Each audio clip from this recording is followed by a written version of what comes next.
Hello guys, welcome to another video brought to you by Riyadh Quba, an English teacher.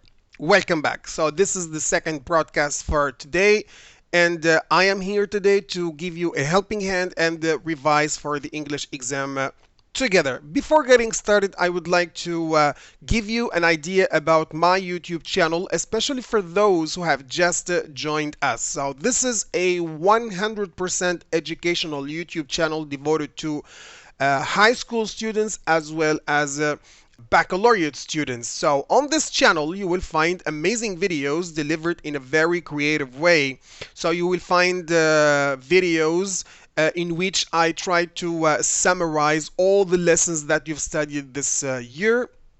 You will find videos about writing strategies and language exercises teaching you how to answer the exam questions appropriately and in a very good way. So the screenshots that you see are of the videos that I have created this year. So these lessons are the summaries of the lessons. So you will find, let's say, a summary of the keywords of the lesson, of the vocabulary, or of some of the grammatical points. And at the end of each video, you will find like the summaries of all the words that you will have to be familiar with and learn from that lesson. So here I would like to give you an idea about the writing videos. So of course we know that we have two different types of writing tasks, guided and free writing. If you have a problem, for example, writing a postcard, you don't know how to write an article, a letter of complaint, or for example you want to know how to write a good biography. So you name it, we have it. So we have everything on this channel. So please consider watching these videos every now and then before your final English exam. So these screenshots are of some of the lessons that I created this year. So the first two screenshots are of the lesson entitled Space Tourism. And the third one is about a lesson in which I teach you how to write a powerful speech. And as you can see, I have tried to put these lessons in their proper context so that the students really understand what the lesson is about, and so that I can make them more authentic and more real. So I really wanted the students to live the lessons and understand it 100%. In addition to that, I have a four-part series dealing with the language exercises, as we will see today. So if you want more information, more practice, more knowledge about how to answer the language exercises, so please consider watching them so that you learn more. Concerning this series, I consider this series very, very, very important. Why? Because I collected most of the common mistakes that students usually make when they answer the reading comprehension questions, when they answer the language exercises, or when they answer the writing tasks. So when you become more aware of these mistakes, you will definitely maximize your chances of getting a good mark. So please consider watching this series. It's very important and it will help you avoid the common mistakes. So instead of browsing the whole, let's say, YouTube channel, just go straight away to the playlists, and you will find all the videos classified according to the topic. So you will find the videos of the unit together, the videos of the writing tasks together, and the videos of the language exercises together. So just go straight forward to the playlists to find the video you are looking for.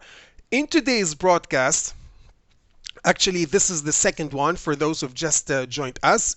Earlier we dealt with the reading comprehension questions, and now we have the second broadcast, and we are going to focus on the language exercises from 5 to 6 p.m. as you can see, and then we have another broadcast coming up later from 7 to 8 p.m.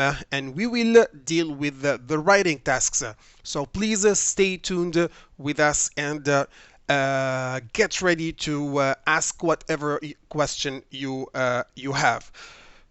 So let's get started now with the grammar revision. So of course we know that we have three different tasks. Of course you can expect a put in the right and tense form question. You can expect to have circle the right alternative or fill in the blanks with the missing words. And we are going to deal with all of these questions together and give you some tips on how to answer them correctly. So please, to interact with each other, I would like you to write your questions in the comment section below. Of course, after this broadcast, I'm going to answer all of your questions. So please ask whatever the question you would like to know. Let's get started now with the first question that we have, which is put in the right and tense form question. Actually, this is the most difficult, the most confusing, the hardest question students struggle with, actually. Simply because I think most of the students they just play it by ear. They don't know, or they don't have the strategies to deal with such a question. It's not actually playing it by ear or answering the questions just by chance. So I'm going to show you today how to answer this question correctly.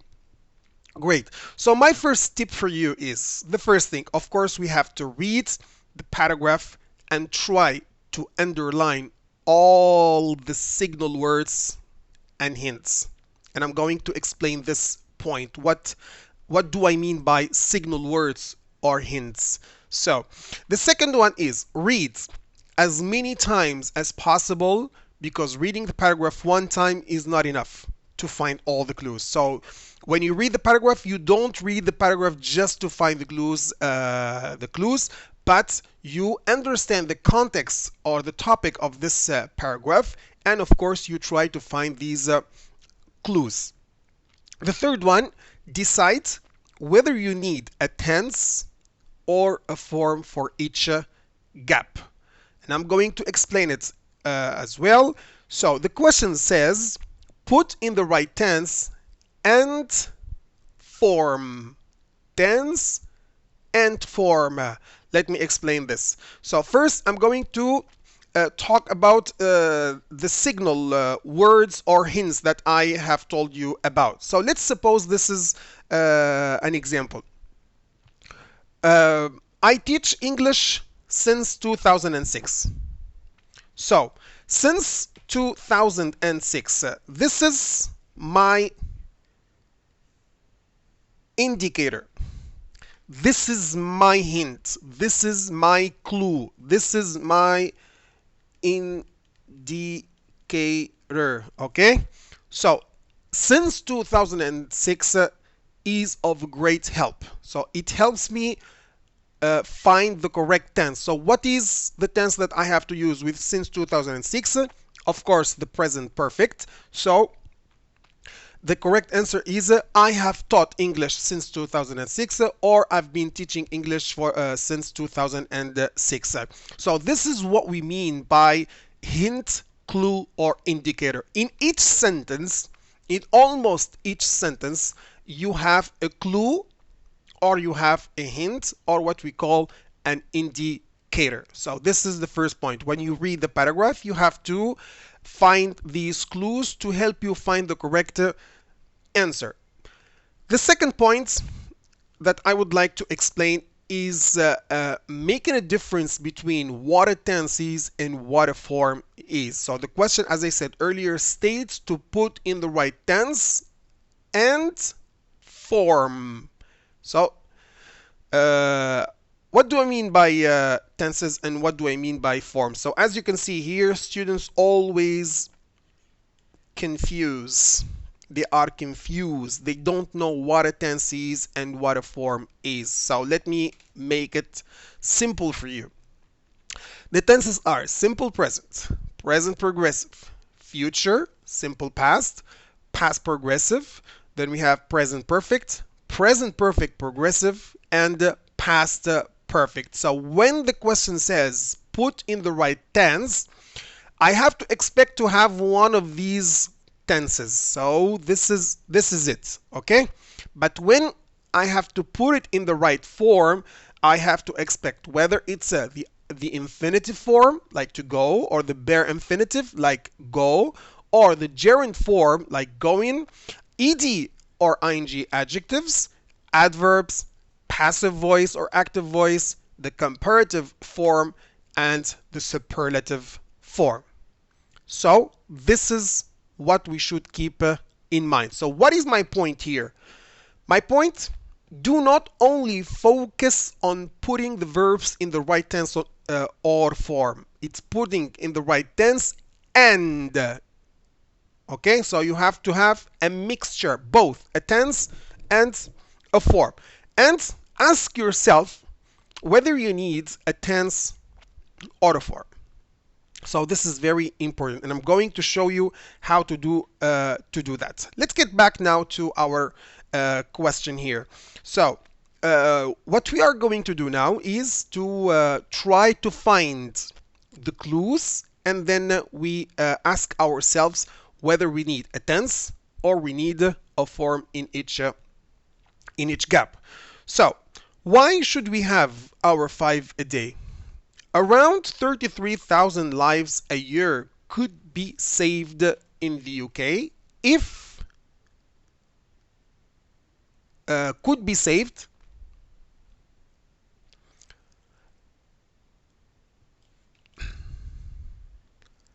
Why should we have our 5 a day?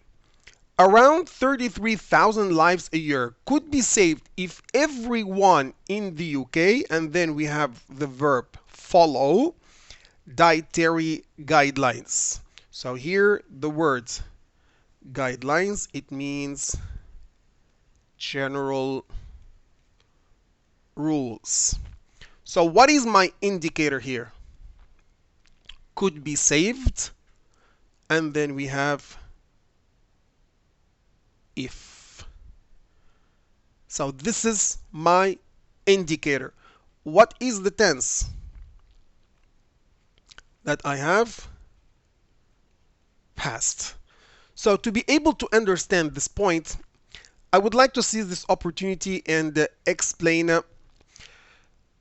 the conditionals. Of course, we have 4 types. We have conditional type 0, conditional type 1, conditional type 2, and conditional type 3.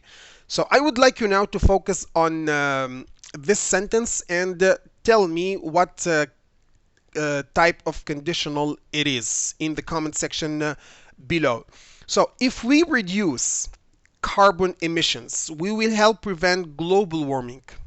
So this is our sentence. So I would like you to focus on the red words. So the tense we have in the first one is if plus simple present. Then we have will help prevent. So will plus base form. So this is conditional type 1. This is conditional type 1. When do we use it? We use it when we want to express or talk about a possible situation in the future. So it might happen or it might not happen. So when we reduce carbon emissions, we will. So it will not put an end to global warming 100%. So it's a possible situation or result in the future. Let me give you another example to better understand. So here we have 2 pictures. In the first one, I have to wake up early to be able to catch the bus. So I can say, for example, if I don't wake up early, as you can see here, we have the simple present tense. And then we have the short form of will plus base form. So if I don't wake up early, I will miss the bus. So probably I can wake up early, but I have the chance to catch the bus. So it's not 100%. It's just a possible situation or result in the future. Another example to better understand is, so we know that fast food is unhealthy. So if you eat a lot of fast food, or if you eat fast food, you will put on weight. Maybe some people eat a lot of fast food, but they don't put on weight because they burn a lot of calories. So again, it's not 100%. So it's a possible situation in the future. So this is conditional type 1. Moving on now to conditional type 2. So I have here, if I had money, I would buy a car. If I had money now, I would buy a car. So what is the tense that I have here? I have if plus simple past, would plus base form. So this is conditional type 2. When do we use it? We use it when we want to talk about a hypothetical, unreal, or imaginary situation in the present. So here, although the verb is in the simple past, but I'm not talking about the past. I'm talking about a present situation. If I had money now, if I had, so I imagine if I had money now, what would I do if I had money now? I would buy a car. So this is conditional type 2. Let me give you other examples. And I would like you here to write the answer in the comment section below. So for example, the weather is not good now. I'm talking about the present situation. The weather is not, as you can see, the verb is in the simple present, is not good.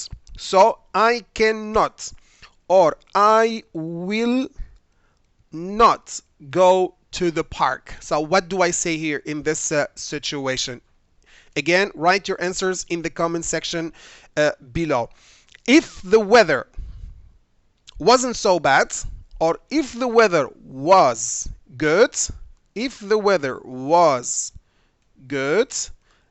we would go to the park. So here I imagine the situation. Okay, so this is the first example. Another sentence. Of course, I am a teacher of English and I am proud of that, but I am not the minister of education. So sometimes we imagine, and I can say, for example, if I were the minister of education. So you see, I am not. So this is just a hypothetical situation. It's just an imagination. So I imagine myself that I was the minister of education. So I would say, if I were the minister of education, I would reform the system of education in of Tunisia. So this is again, as I said, an unreal, hypothetical, or imaginary situation in the present. So although again the tense is in the simple past, but it has nothing to do with the past. The third conditional is, if I hadn't been sick, I wouldn't have missed the lesson. So again, it's composed of if plus past perfect, and the rule of the past perfect is had plus past participle, and then we have would have plus past participle. So as we said, this is conditional type 3, and we use it when we want to talk about a hypothetical, unreal, imaginary situation in the past. I'm talking about the past. So here the situation is in the past. It's not about the present. So let me give you an example. This student, unfortunately, last year did not succeed. Why? Because he didn't study hard. So what can I say? If he had studied hard, he would have succeeded in the exam. So I'm talking about the past now. If he had, so as you can see here, this is had, and this is the past participle of the verb study. So, and then we have would, the first part, second part, and the past participle. So if he had studied hard, he would have succeeded in the exam. Another example. This woman, for example, in this picture, unfortunately missed the plane last week. So she didn't catch the plane. So what can I say? I can say if she had woken up earlier, last week, I mean, she wouldn't have missed the plane. In other words, she would have caught the plane. So this is the conditional type 3. Is it clear? I hope so. So please, just to make sure that you have understood these three types of conditionals, I would like you to write some examples in the comment section below and show me that you have really understood these three types of conditionals. So now let's get back to our sentence here.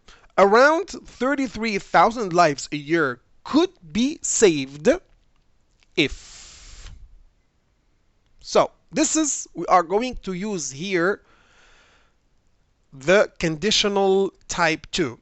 So, but again, among the tips that I have told you about earlier is to ask ourselves whether we need a tense or we need a form. Okay? So here I have if everyone in the UK. This is my subject. So what do we need after a subject? Of course, we will need a verb. So do we need here a tense or a form? Of course, we will need a tense. Okay? So what is my correct answer here? It's going to be followed. So here we imagine if everyone in the UK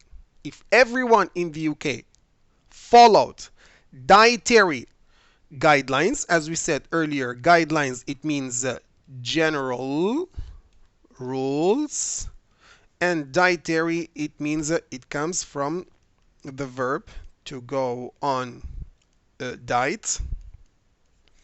Diet here is a noun, and the adjective is dietary. The person is dietitian. So if you want to lose weight and you go, if you want to lose weight, you go to a dietitian. So it's like a specialist or it's like a doctor. So here we imagine the situation. If everyone in the UK followed, so what would the result be? 33,000 lives a year could be saved. So you see, according to or research suggests, eating 5 portions of fruits and vegetables a day has the biggest effect on our health, say expert at Oxford University. So the UK daily guidelines are, so of course here we have the answer shown, or it appeared to us, but I'm going to explain why it is daily. So we and I would like you please take a piece of paper and write down the remarks and the rules that I'm going to write here in the margin. So we have a general rule, which is adjective plus noun. This is a rule. adjective plus noun. And before an adjective, we can have an adverb plus adjective plus noun. For example, an extremely good lesson. So you see, lesson is a noun. Good is an adjective. Extremely is an adverb. So this is the structure. Okay. So here we have guidelines. Guidelines is a noun. So what do we need before a noun? Of course, we will need an adjective. So what is the adjective from day? We have here daily, which can be an adjective, and it can also be an adverb. Okay, let me give you an example. For example, daily routine. Okay, or I do my homework daily, which means every day. Okay, so here the UK daily guidelines, general rules. Okay, to eat 5 portions of fruit and vegetables and keep saturated fat to 10% of total energy intake. The research published in the Journal of Epidemiology and Community Health was based on a computer model linking food consumed with mortality from heart disease, stroke, and cancer. So here I have to read the sentence very carefully. So the research, and then we have comma. As you can see, we have a comma here, and we have a comma here. So here the research is my subject, and was based is its verb. Please keep in mind that a sentence is composed of 3 parts: a subject plus a verb plus a complement. So the research was based on a computer model linking food. We will see the answer later. So here we have like a sentence in between. So the research, and then we have the verb publish. So do we need a form here, or do we need a tense? So of course we will need a form, because the form here is going to be the passive voice. The research. So the sentence should be this way, or should be written this way: the research which was. Let me write it down here. The research which was published in the journal, and then the rest of the sentence, was based on, and then the rest of the sentence. But here, what happened to which was? So it was omitted and replaced by a comma here and a comma there. So the research which was published, so it becomes the research comma published in the Journal of Epidemiology and Community Health was based on. So you always have such a sentence. So let's now carry on. Was based on a computer model linking food consumption. So here we talk about food consumption. So they wanted to find a link, a relation between food consumption, what we consume, and mortality. So they wanted to find a relation between food consumption and mortality from heart disease, stroke, and cancer. So this is the answer for the next one. So as you can see here, we need a form. Then, public health experts at Oxford University used it. Again, we have public health experts at Oxford University. This is my subject. And then we have used it or used. Excuse me. So here. So used is my verb. So do we need a tense or a form for this one? Okay, so we need a form because we have the subject, then we have the verb, and then we have to put analyze in the right form. Let me ask you a question. Public health experts at Oxford University used it. So this it refers to what? It refers to the computer model. It refers to the computer model. So why did they use this model? Why? So here we are asking about the reason. So why? To analyze. To analyze. So here we have the infinitive form. To analyze data from 2005 to 2007 from a variety of studies in the UK, looking at links between diet and deaths. So again, they utilized the model so that they could predict how levels of heart disease, stroke, and cancer fall if everyone followed recommended dietary advice. So here I have if again, and then followed by a simple past verb. Do you remember what we've seen earlier? So what do you think it's going to be? So please get back to your notes and check the answer and write it down in the comment section below. And by the way, here you can never or we never ever test students about the same grammatical point in one exercise. Okay, so keep this in mind. So this is just an opportunity to show you how we can test about the conditionals. So as you can see here, in the first example, we tested about the simple past, about the if clause. We tested about the if clause, but here we tested about the main clause.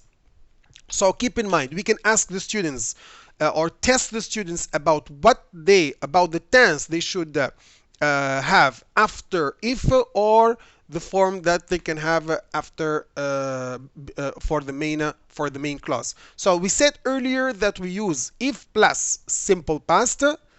It gives us would plus base form. So they utilize the model so that they could predict how levels of heart disease, stroke, and cancer would decrease if everyone followed dietary recommended dietary advice. So this is the point. Great, is it clear? So this is how we should deal with such with the put in the right and tense form question. It's not playing it by ears. It's not just adding ing ed to the verbs or you have in the parentheses. So it's like doing a mathematical exercise. Great. So let's carry on. Dr. Peter from Oxford University, who led the research, said meeting, then we have diet, recommendations. So this is again a noun. And what do we need before a noun? As we said earlier, we need an adjective. So what is the adjective that comes from diet? So the word is already in the exercise. I've done it on purpose just to help you find the correct answer. So we have it. We have 1, 2, 3 answers in this slide here. So what is the adjective that comes from diet? Please write it down in the comment section below. So of course it's going to be here in the first or the second line. So what is the correct answer?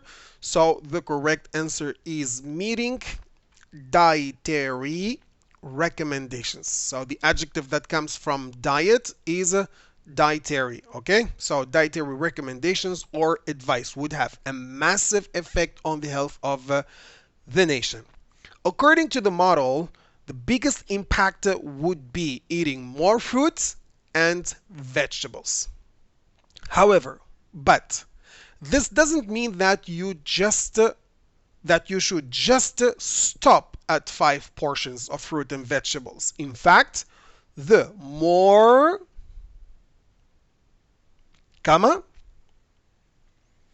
good.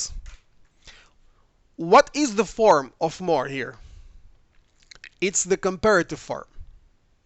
So we need to keep the structure paralleled. This is what we call parallelism. Okay, so the more, what is the comparative form of good? We have the superlative form is the best, and the comparative form is, of course, going to be the better.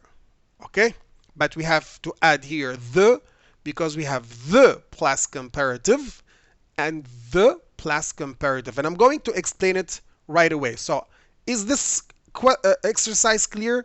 Is it clear for you? I hope that you find these tips, strategies, and techniques really helpful to help you answer such a type of question. So let me now move on now to this language point. So we have here the more, the better. The more what? The better what? That's the point. Here I'm going to explain it differently. It means the more fruits and vegetables you eat, the healthier you will be. The more fruit and vegetables you eat, the healthier you will be. So as you can see, we have the plus comparative and the plus comparative. This is what we call double comparatives. Double comparatives. When do we use it? Very simple. Double comparatives are phrases commonly used in English to express increasing. Okay, excuse me. So increasing or decreasing returns. Double comparatives are often employed to underline, focus on the importance of doing something or a certain activity or not doing a certain activity. So here when we say the more fruit and vegetables, we are underlining the importance of doing something, of eating fruit and vegetables. But for other examples, we can, for example, find examples for not or stressing or underlining the importance of not doing a certain activity. Let me explain it more. Here we have learn and earn. So that's our first example. So for example, if someone has a high school degree, he gets paid 800 dinars. If someone has a university degree, so he will get paid 1200 dinars. If someone has a master's degree, he will get paid 1500 dinars. If someone has a PhD, for example, he will get paid like 2000 dinars. So what is the conclusion here? That the more you learn, the more you earn, you make money. So of course, the more you learn, the more you earn. So this is the importance of being educated and learning more and more. Another example, speak and hear. Speak and hear. So please, can you think about the answer and write it down in the comment section below?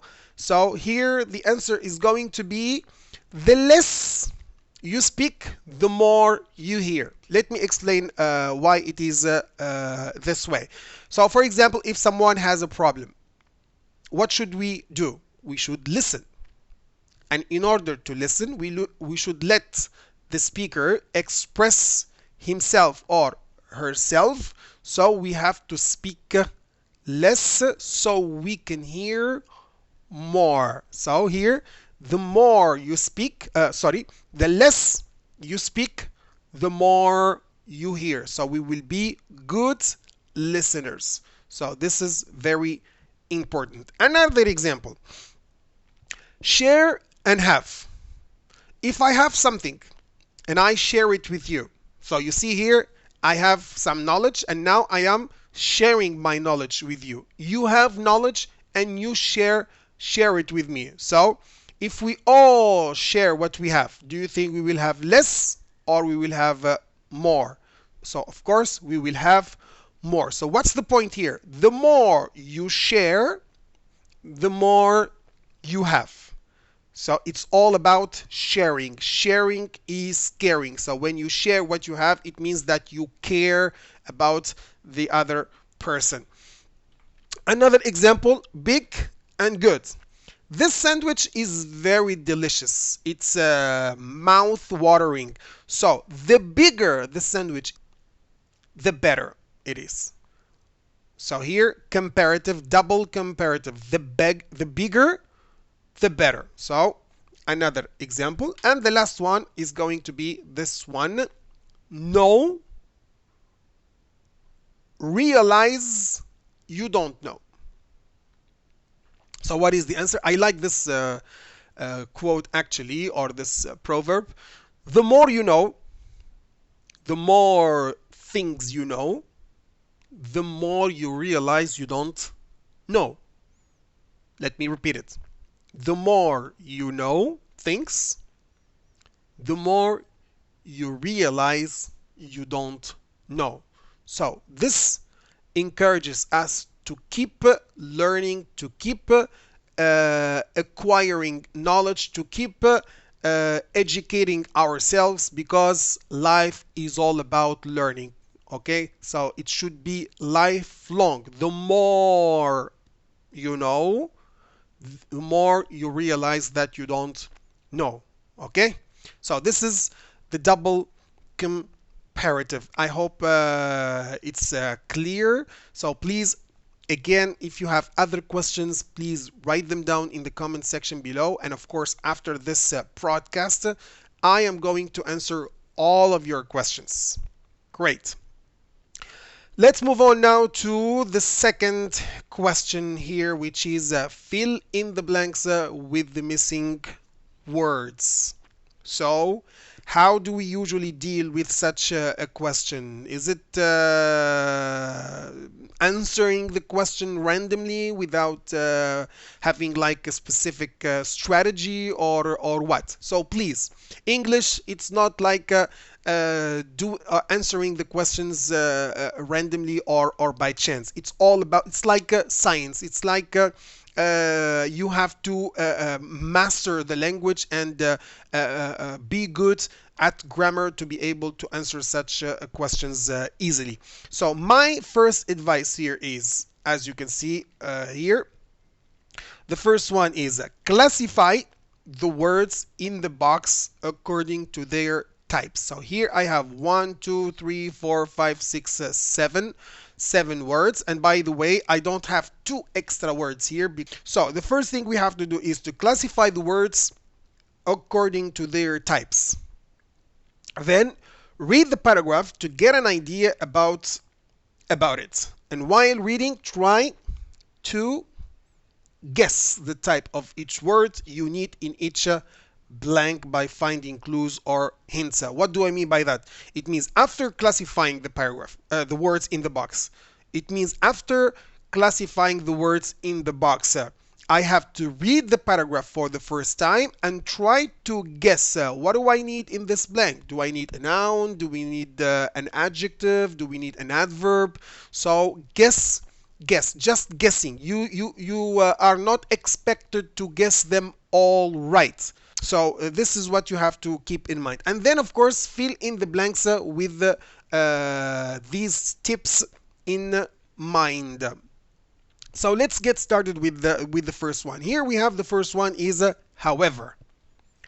However, and the first important point here is that however is capitalized. What does it mean? Is this important?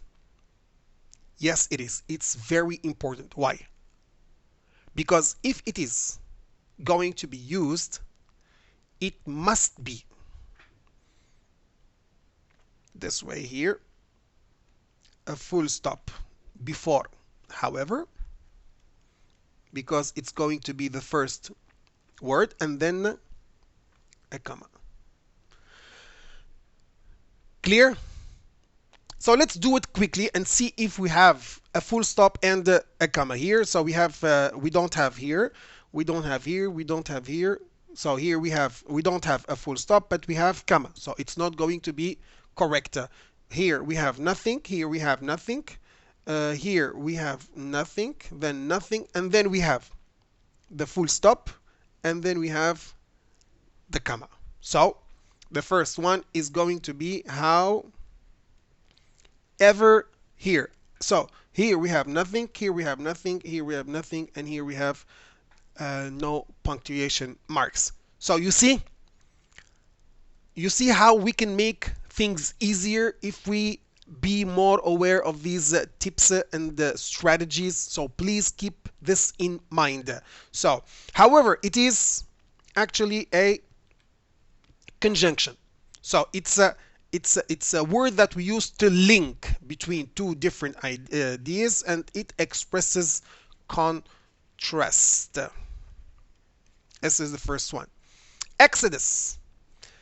Exodus is a noun. You have a lesson entitled Urban Exodus. Urban, and the opposite is rural. Urban, it means city life, and rural, it means countryside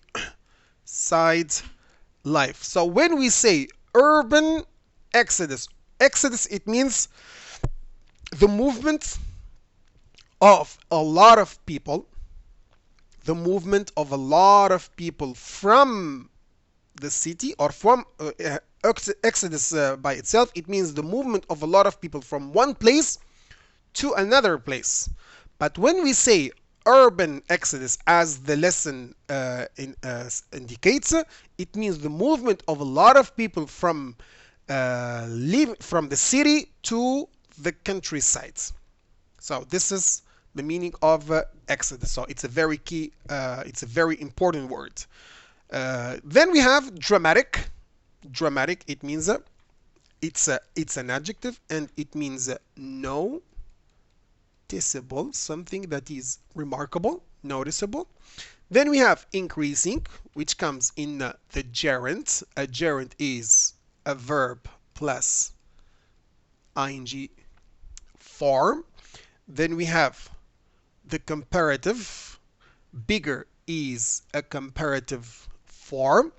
So when I have a comparative form, what should I expect to find in the paragraph? So if I say, for example, for you, if I tell you bigger than, smaller than, faster than, more fluent than, more expensive than. So what is the common word here that I have used in these examples? So then. Okay, so maybe I have to expect to find then in the question. So then we have grown, which is a past participle. A past participle. So when I have a past participle, I can expect probably, I don't know. So these are some of the rules that we should have. If I have a past participle, maybe I should expect to find an auxiliary before the past participle. And the last one, expectancy, it's a noun. So once you classify all of these words according to their types, you move on now to reading the paragraph and trying to guess what you might need in each blank. Is it clear? Great. Let's now start reading the paragraph and try to guess what we might need in each blank. So, the surge in the number of young families leaving London was revealed today. So here we have the word surge. Let me explain some of the words, which means the sudden increase. Okay, so the sudden increase in the number of young families leaving London was revealed today. An official report shows that the 25-45 age group is leading the mass migration to the countryside, suggesting that the urban, we have here urban, it's an adjective, so plus noun. So you see here, I'm trying to find some clues. So what are the nouns that I have in the box? I have exodus and I have expectancy. So now I have to understand the context. Does it make sense when I say urban expectancy? No, it doesn't make sense, but it makes sense when I say urban exodus. Urban exodus. What does it mean? It means, as I said earlier, the movement of a lot of people from the city to the countryside. This is the meaning of this term. Urban exodus is being led by young parents and their children. So there, the atmosphere is vibrant. The atmosphere is vibrant, which means exciting, full of life and energy. And they enjoy better life, and they enjoy better health, longer life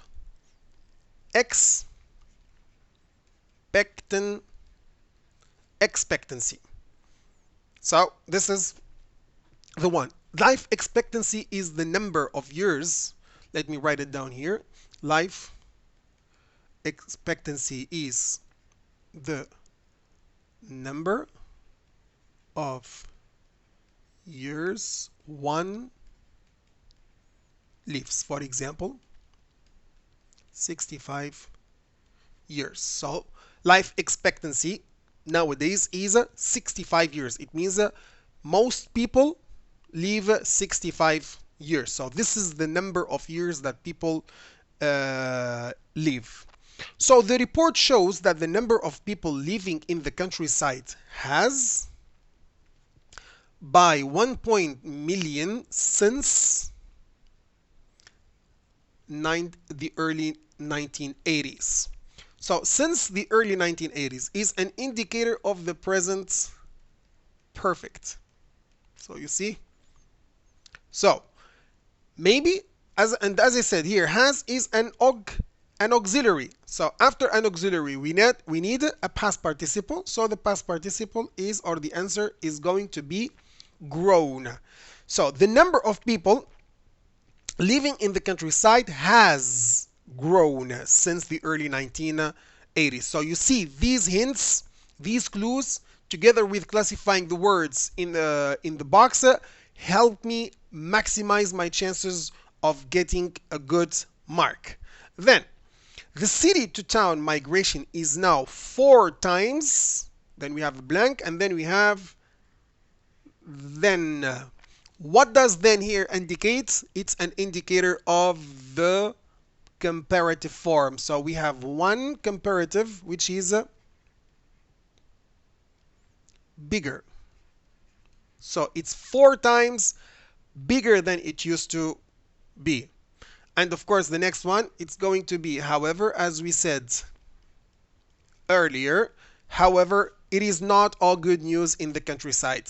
Rural areas are losing easy access to post offices, banks, and schools.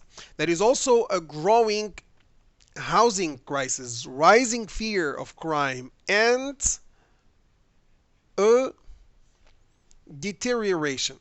So A or N plus, this is the structure, an adjective plus noun. So we have the noun here. We have the article here. So what is missing?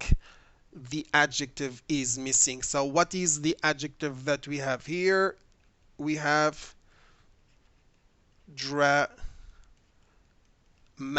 deterioration in the country roads as they are pounded by, of course, ever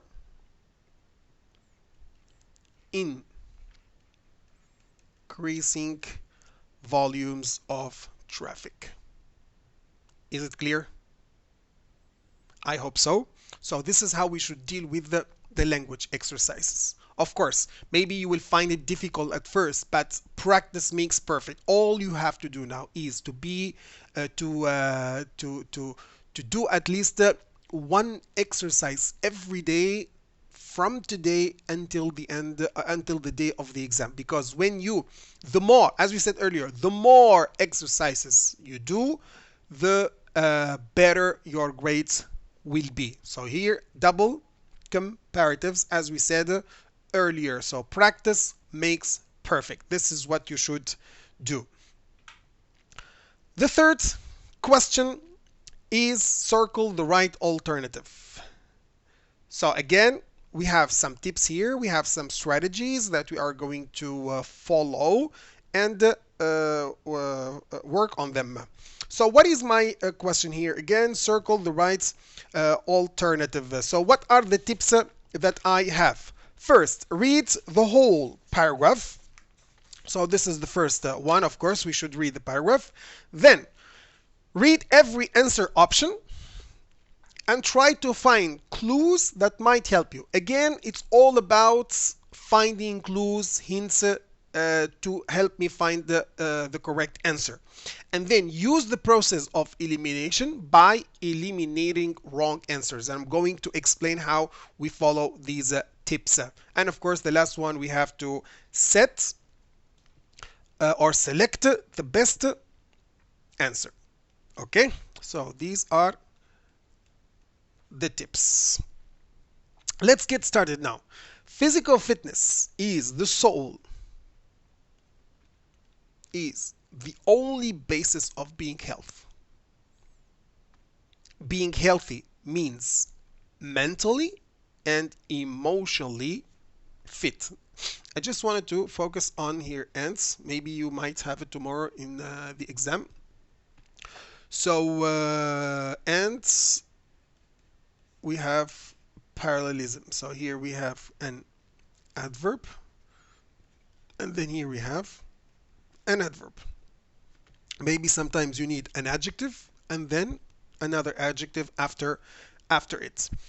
So, to be emotionally and mentally fit, being healthy should be part of your overall lifestyle, lifeblood, or lifelong. Let me explain the three words. Lifestyle, it's a way of life. Lifeblood, it means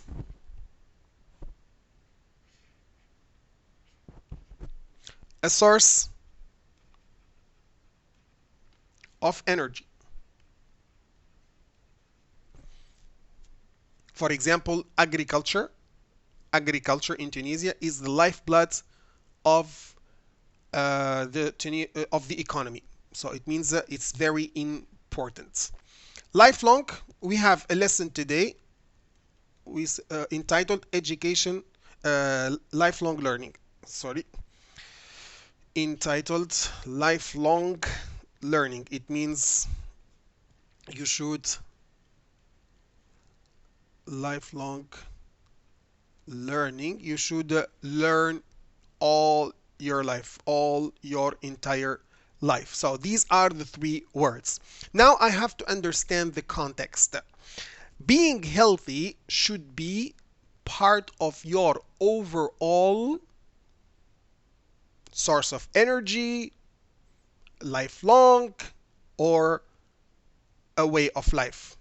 So what is it? It's going to be lifestyle. In fact, being healthy is a lifestyle. Going to the gym is a lifestyle.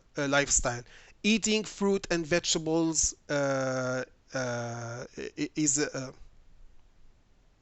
eating food and vegetables is also a lifestyle. So we have to opt for this type of life. So let's carry on. Living healthy can also prevent chronic, which means long-term diseases and long-term illnesses. Feeling good about yourself and being, taking, and giving care of your health is important for your self-esteem and self-image. So here we have, and as we said earlier, as you can see, we have feeling, verb ing, and then we have three options with the gerund form. But so what can help me find the answer is this part here. So we say to take care of. We don't say to be care of, we don't say to give care of. So maybe we can give care, but we don't say we give care of something. We take care of something. So my answer is going to be taking care of your health is important for your self-esteem, or we can say here respect and self-image. So you should, this is my indicator here, you should, after a modal, what do we have? Plus base form. So I have here the base form, I have here simple past, I have here the gerund form. So what is my correct answer here? Of course, it's going to be maintain. You should maintain. So we have already an example here. You should be part. So this is my answer. You should maintain a healthy way of life by doing what is important for your body. Fruit and vegetables are part of a healthy, balanced diet, dietary, dietitian. So what is my clue here? We have a healthy and balanced. We said earlier a plus an adjective plus noun. Okay, so I have healthy and balanced. These are two adjectives, so we need a noun. So here we have healthy and balanced. These are two adjectives, so of course we need a noun after this adjective. So let's see. We said earlier that we have to use the process of elimination. So since we need a noun here, we are going to remove this word here because it is an adjective. So I have two choices and I have to understand the context here. So fruit and vegetables are part of your healthy dietitian, doctor. It's like a dietitian. It's like the person who is specialized in diets. So what is the correct answer here for this one? Fruit and vegetables are part of a healthy and balanced diet. Okay, so this is my correct answer and can help you stay healthy. It's important that you eat enough of them. Evidence shows that there are signify is a verb, significance is a noun, significant is an adjective, health benefits is a noun. So what do we need before a noun? We need an adjective. So my correct answer is going to be significant, which means important health benefits. Is it clear? This is again how we answer this type of question. So health benefits to getting at least 5 portions of of. So we need a noun. What is the noun that comes from the verb to vary? It's variety. So a variety of fruits and vegetables every day. That's 5 portions of fruit and vegetables in total, not 5 portions of each. A portion of fruit or vegetables is 80 grams. The 5 a day campaign is based on advice from the World Health Organization, which recommends, which means advises, orders, it means gives orders, or defines, which means determines or gives a definition. So what does the World Health Organization do? Does it recommend, order, or define? Eating a minimum of 400 grams. So of course the World Health Organization recommends eating a minimum of 400 grams of fruit and vegetables a day to lower the risk of serious health problems such as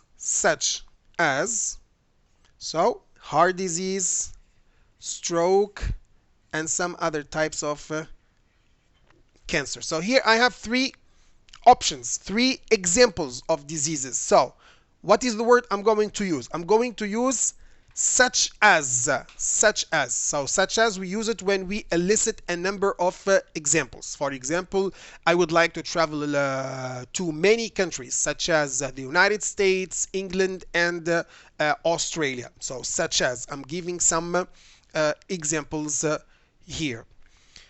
So I think we've come to the end of this session, but before that I'm going to remind you of something very important, very important, and I'm going to focus or talk about the common mistakes when students answer the language exercises. So what is the first mistake?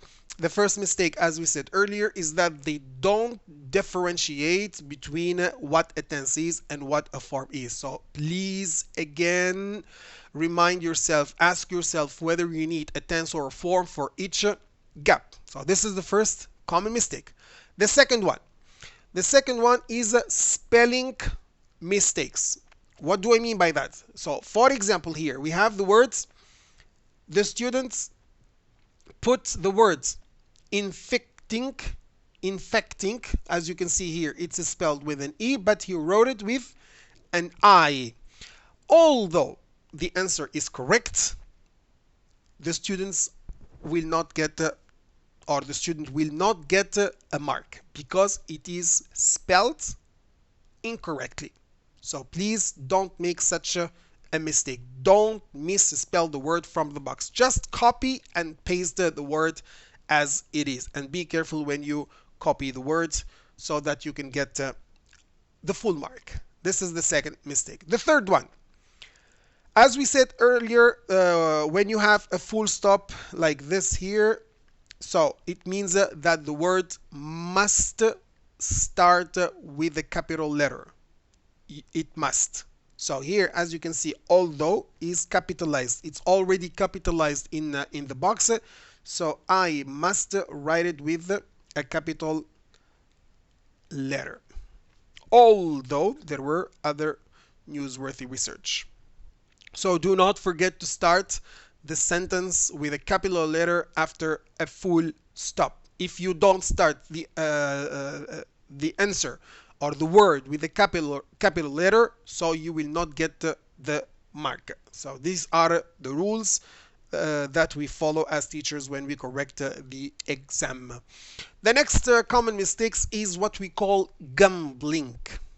So students, they gamble. So what do?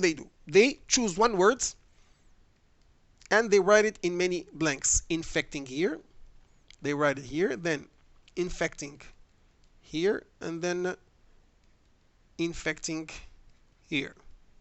So they think that they will get at least half a mark. No, you are completely mistaken, my students.